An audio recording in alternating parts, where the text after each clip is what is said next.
salam sejahtera buat kita semua.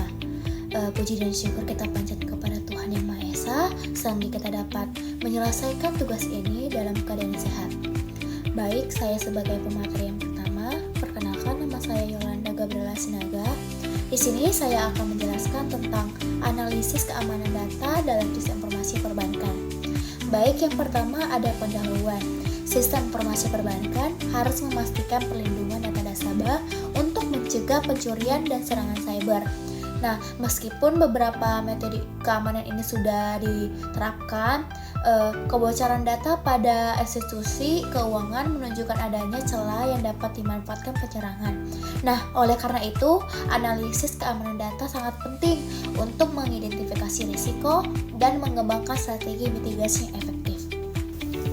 Nah, di sini ada hardware komponen. Di sini kita bisa menerapkan hardware komponen ini, yaitu ada 4, yaitu mengidentifikasi resiko keamanan data.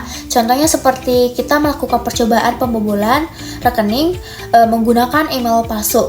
Nah, yang kedua adalah mengevaluasi teknologi yang digunakan. Contohnya seperti memverifikasi sidik jari saat login.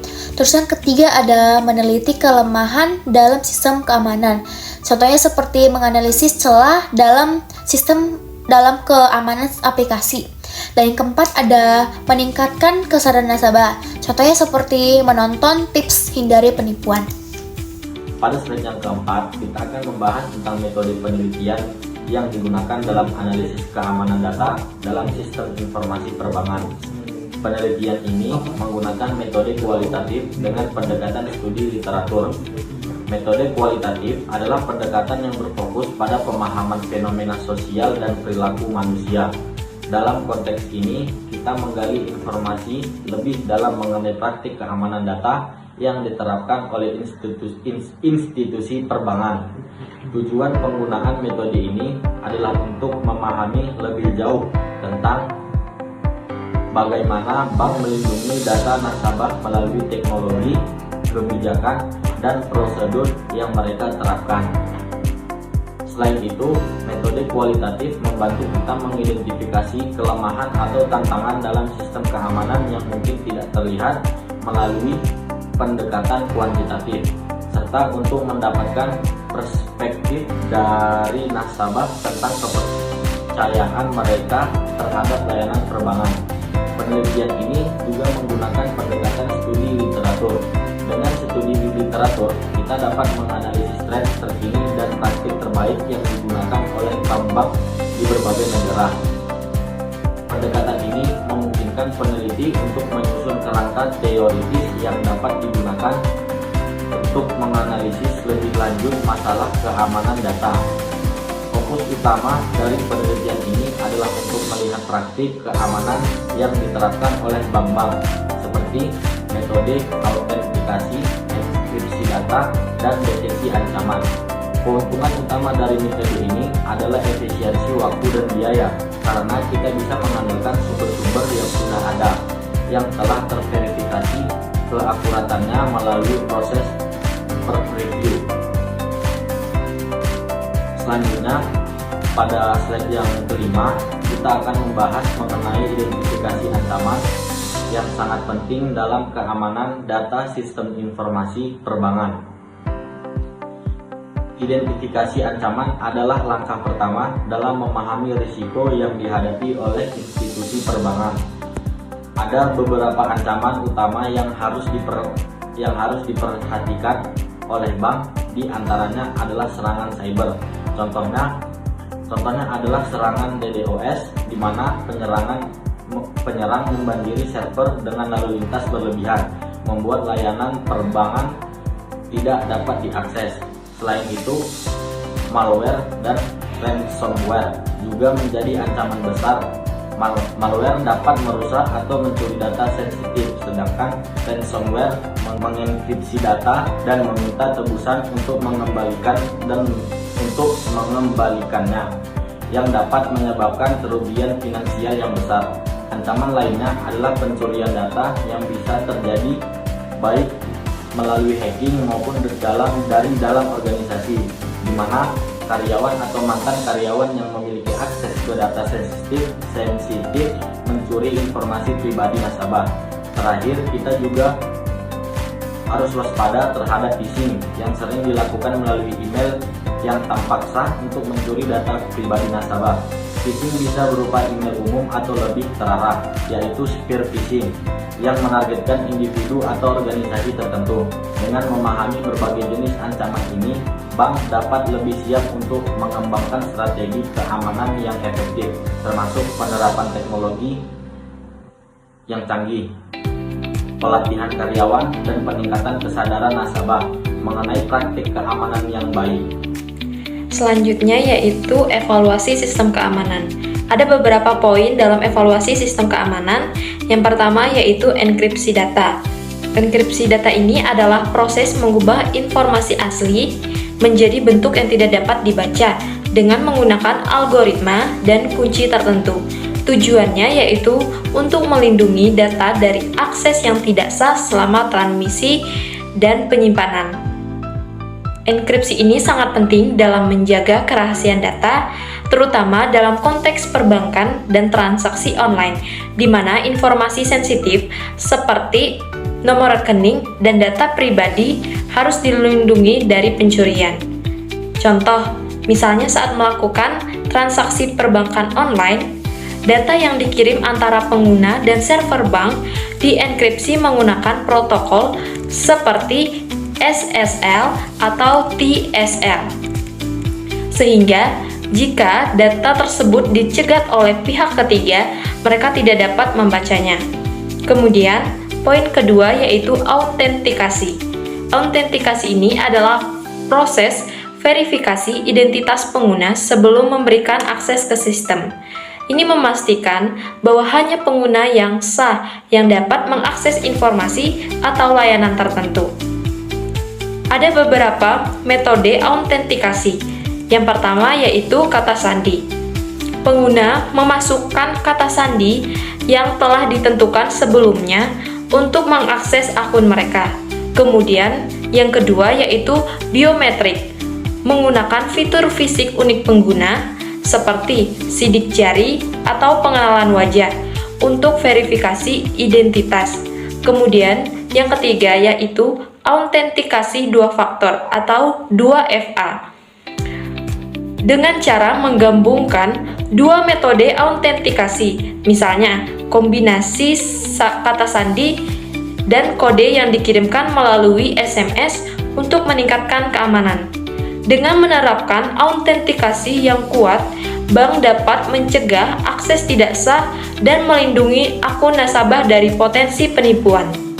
Kemudian, poin ketiga yaitu pengawasan aktivitas mencurigakan. Pengawasan aktivitas yang mencurigakan melibatkan pemantauan dan analisis aktivitas dalam sistem untuk mendeteksi perilaku yang tidak biasa atau yang mencurigakan, yang dapat menunjukkan adanya ancaman atau serangan. Ada beberapa metode pengawasan aktivitas yang mencurigakan.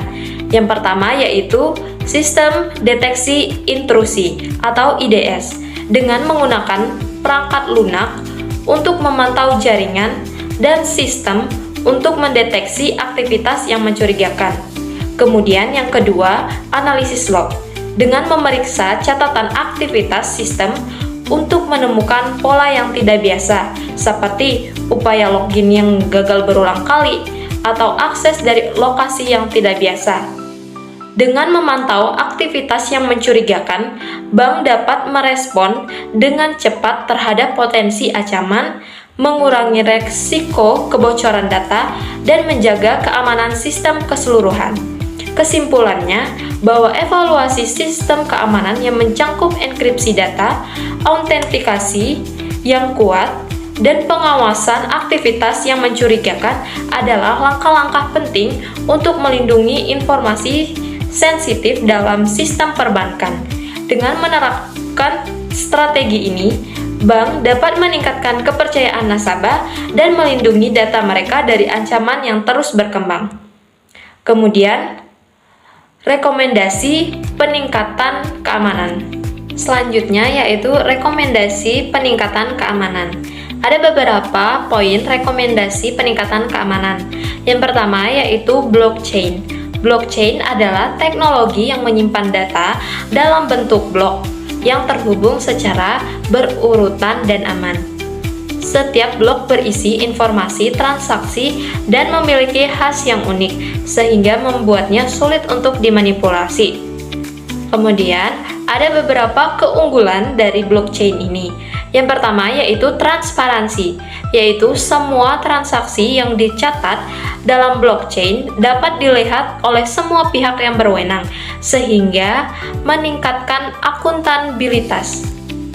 Kemudian yang kedua yaitu ketahanan terhadap manipulasi, karena setiap blok terhubung dengan blok sebelumnya.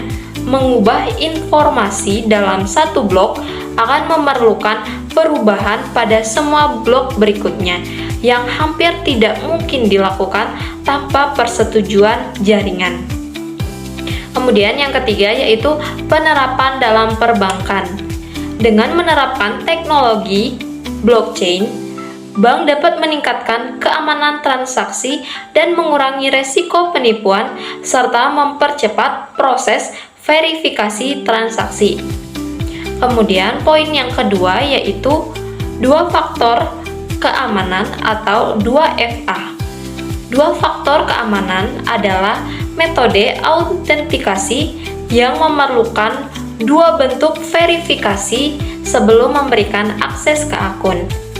Ini biasanya melibatkan kombinasi sesuatu yang diketahui, seperti kata sandi, dan sesuatu yang dimiliki, seperti ponsel untuk menerima kode. Kemudian, ada beberapa keunggulan dari dua faktor keamanan atau 2FA ini. Yang pertama, yaitu lapisan keamanan tambahan. Dengan menambahkan lapisan keamanan ini, bank dapat secara signifikan mengurangi resiko akses tidak sah, bahkan jika kata sandi pengguna dicuri.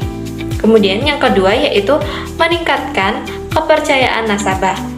Nasabah akan merasa lebih aman menggunakan layanan perbankan online jika mereka tahu bahwa langkah-langkah tambahan untuk melindungi akun mereka. Kemudian yang ketiga yaitu implementasi. Bank harus mendorong nasabah untuk mengaktifkan 2FA dan menyediakan panduan yang jelas tentang cara melakukannya. Kemudian, poin yang ketiga yaitu pengujian keamanan berkala.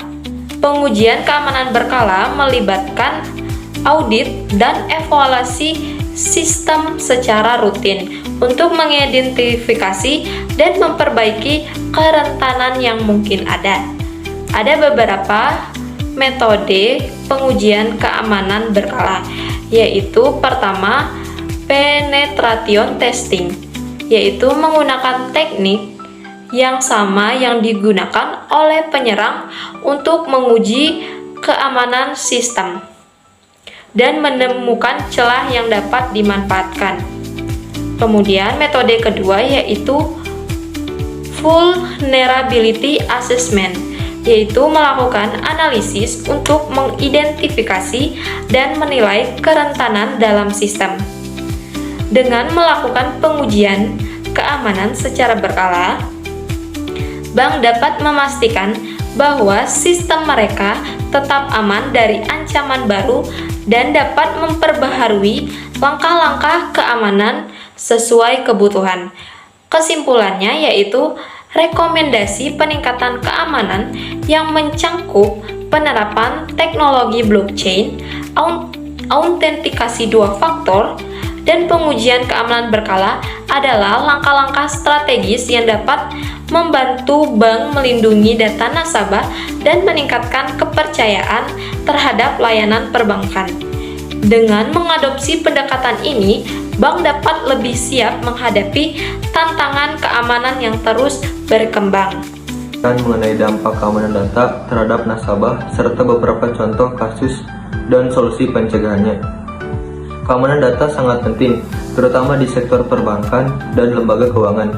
Jika keamanan data tidak terjaga, ada beberapa konsekuensi yang bisa terjadi, diantaranya 1. Kebocoran data pribadi, informasi sensitif seperti nama alamat, nomor rekening atau KTP dapat bocor dan disalahgunakan oleh pihak yang tidak bertanggung jawab. 2. Pencurian identitas. Data yang bocor bisa digunakan untuk mencuri identitas nasabah, misalnya membuka layanan keuangan baru atau melakukan penipuan atas nama korban. Yang ketiga, kehilangan dana atau pencurian uang.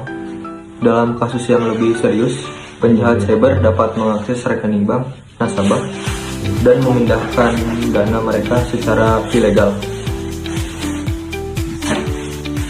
Yang keempat, ada penipuan dan phishing nasabah dan dengan data. Data yang bocor sering menjadi sasaran serangan phishing, di mana penipu memanipulasi korban agar memberikan akses tambahan ke rekening mereka. Dan yang kelima, kerugian reputasi. Kebocoran data dapat menyebabkan nasabah kehilangan kepercayaan terhadap lembaga keuangan sehingga mempengaruhi loyalitas dan reputasi bank. Contoh kasusnya, salah satu kasus yang terjadi di Indonesia adalah kebocoran BRI pada tahun 2021. Data pelanggan seperti KTP, nomor telepon, dan polis asuransi bocor dan dijual di forum online ilegal. Hal ini tentu meresahkan nasabah karena data tersebut bisa disalahgunakan untuk penipuan. Solusi pencegahannya adalah untuk yang pertama, menerapkan enkripsi data di semua sistem penyimpanan. Yang kedua, memperkuat autentikasi multifaktor untuk melindungi akses rekening. Yang ketiga, meningkatkan kesadaran nasabah tentang keamanan data, misalnya tidak membagikan TP atau PIN. Yang keempat, melakukan audit keamanan cyber secara berkala. Dengan solusi ini, kita berharap keamanan data dapat lebih terjaga dan nasabah bisa merasa aman. Bahas tentang kebijakan dan regulasi yang berperan dalam menjaga keamanan data. Yang pertama, kebijakan keamanan data. Kebijakan keamanan data adalah serangkaian aturan dan tindakan yang diterapkan untuk melindungi informasi dari berbagai ancaman. Tujuan dari kebijakan ini meliputi: 1. Identifikasi ancaman.